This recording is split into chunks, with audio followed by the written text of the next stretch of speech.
Peachy reading George Orwell's 1984.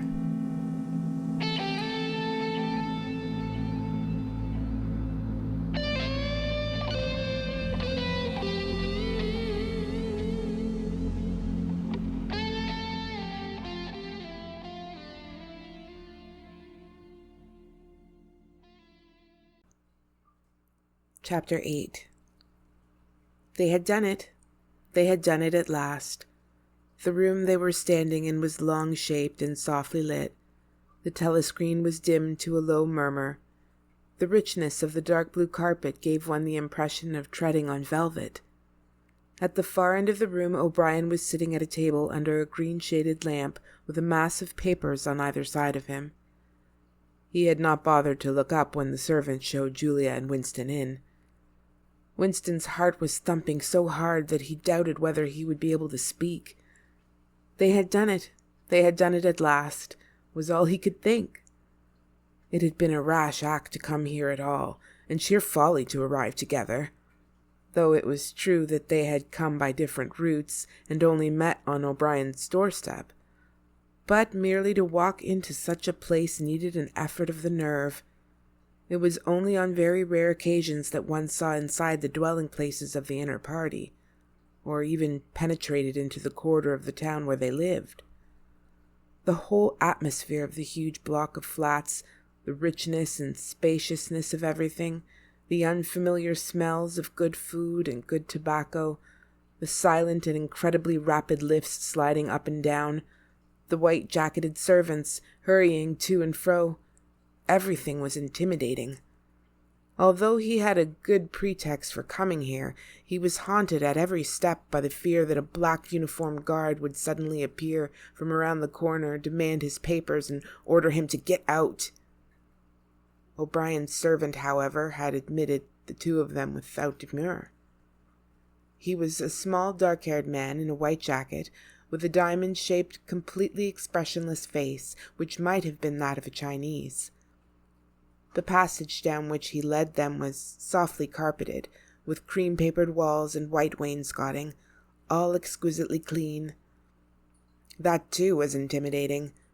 Winston could not remember ever to have seen a passageway whose walls were not grimy from the contact of human bodies.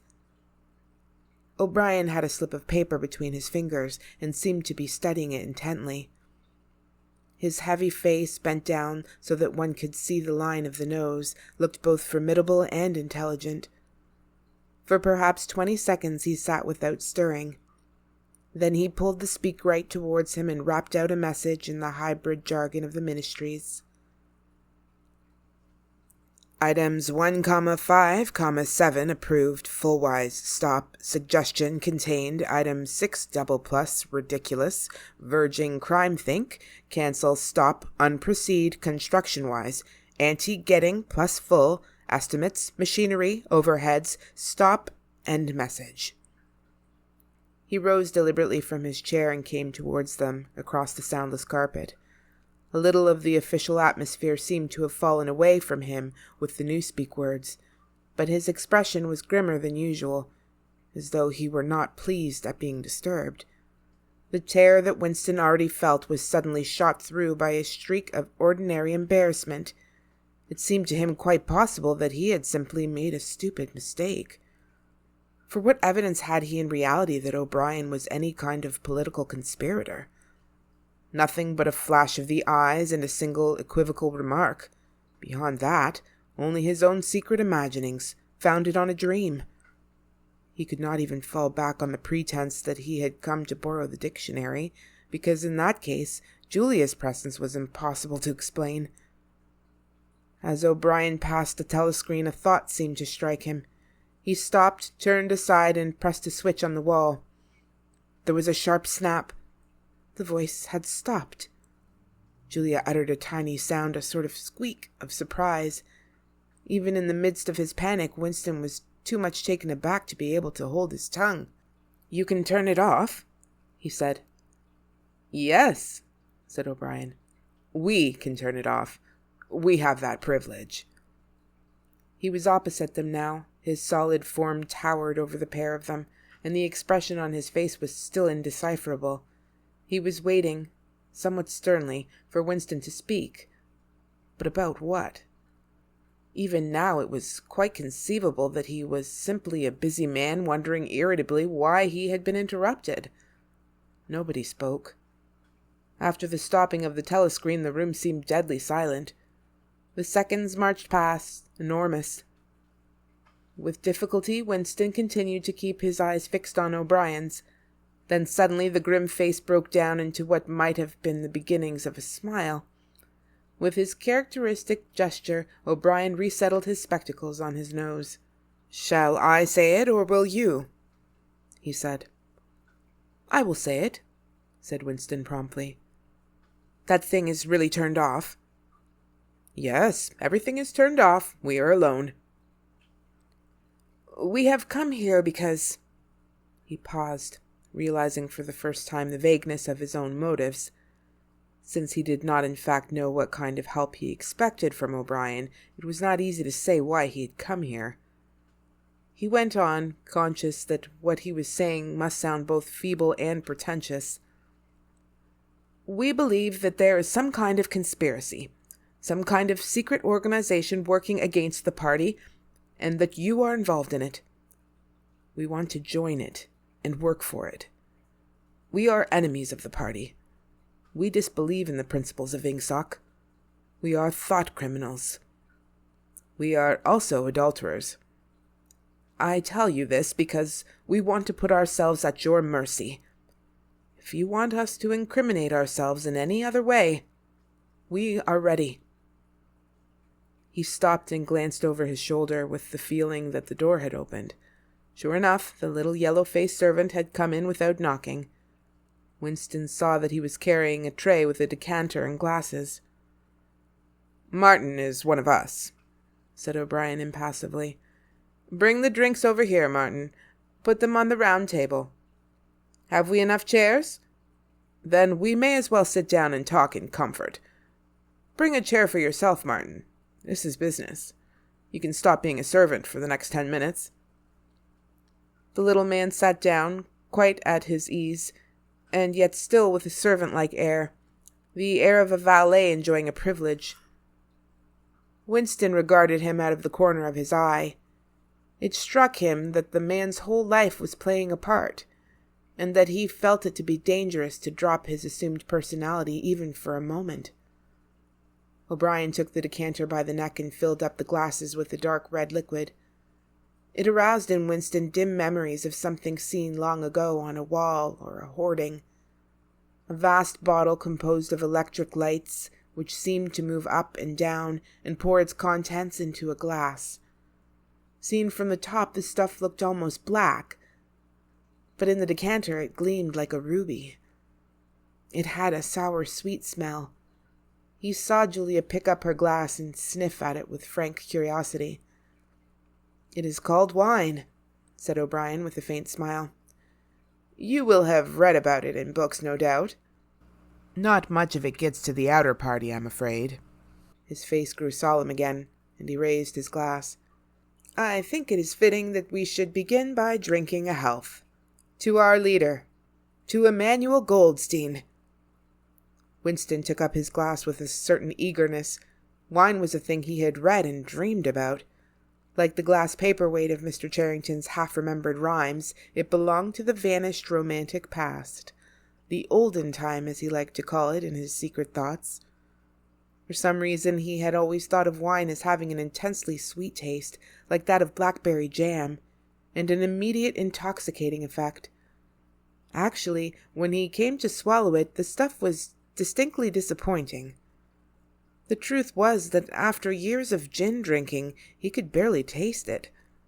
He set down the empty glass. "Then there is such a person as Goldstein," he said. "Yes, there is such a person, and he is alive. Where, I do not know." "And the conspiracy, the organization, it is real? It is not simply an invention of the thought police?" "No, it is real. The Brotherhood, we call it. You will never learn much more about the Brotherhood than that it exists and that you belong to it. I will come back to that presently. He looked at his wristwatch. "It is unwise, even for members of the inner party, to turn off the telescreen for more than half an hour. You ought not to have come here together, and you will have to leave separately.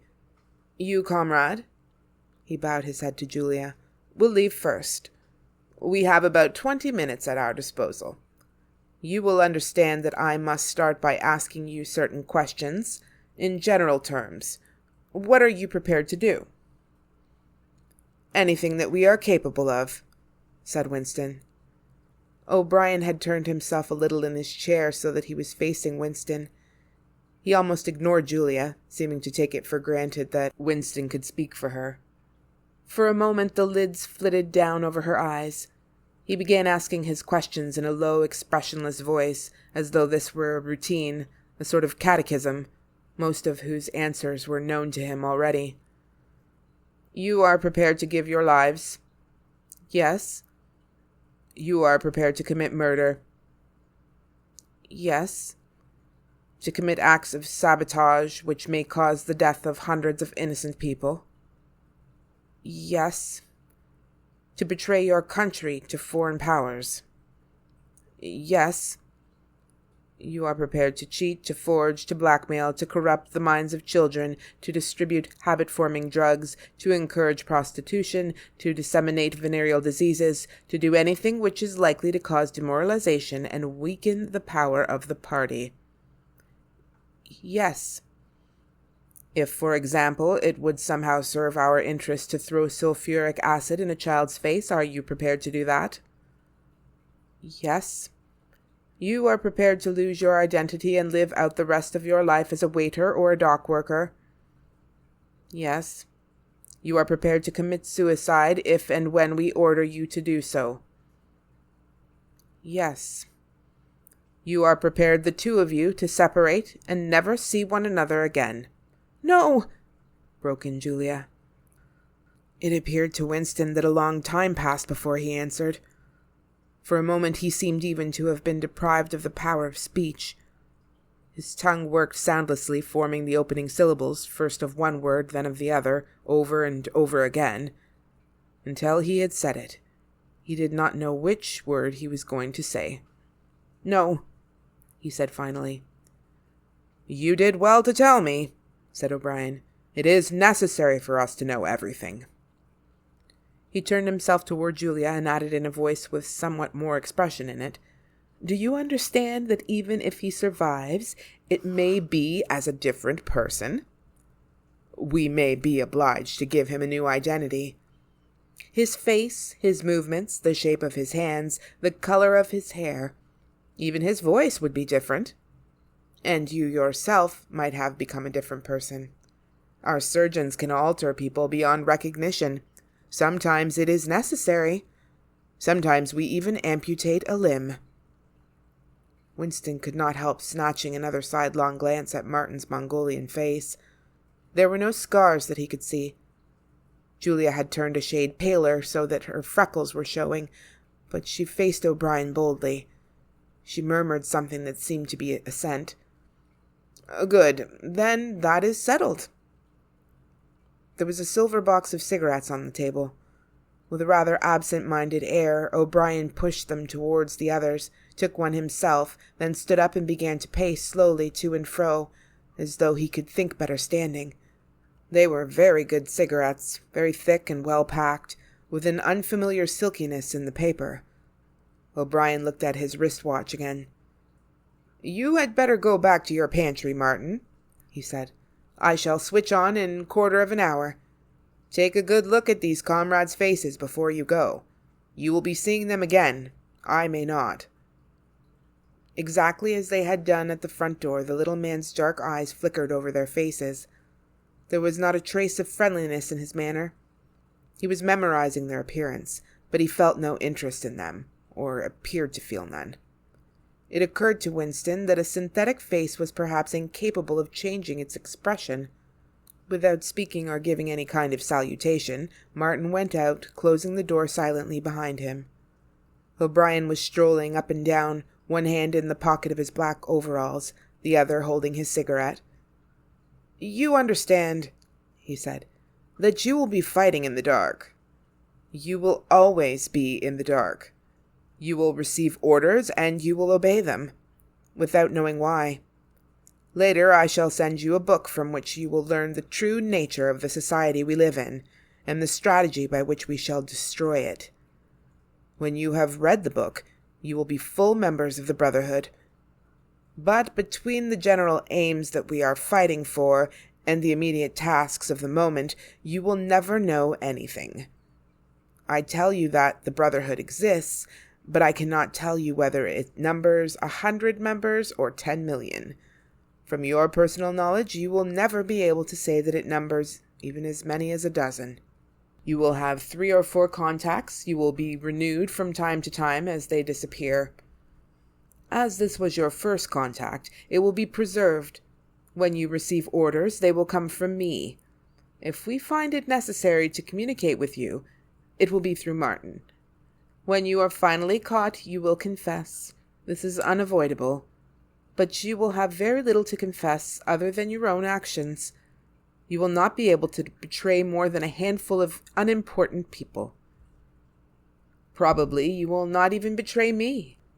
By the time I may be dead, or I shall have become a different person with a different face. He continued to move to and fro over the soft carpet. In spite of the bulkiness of his body, there was a remarkable grace in his movements. It came out even in the gesture with which he thrust a hand into his pocket or manipulated a cigarette. More even than of strength, he gave an impression of confidence, and of an understanding tinged by irony. However much in earnest he might be, he had nothing of the single-mindedness that belongs to a fanatic.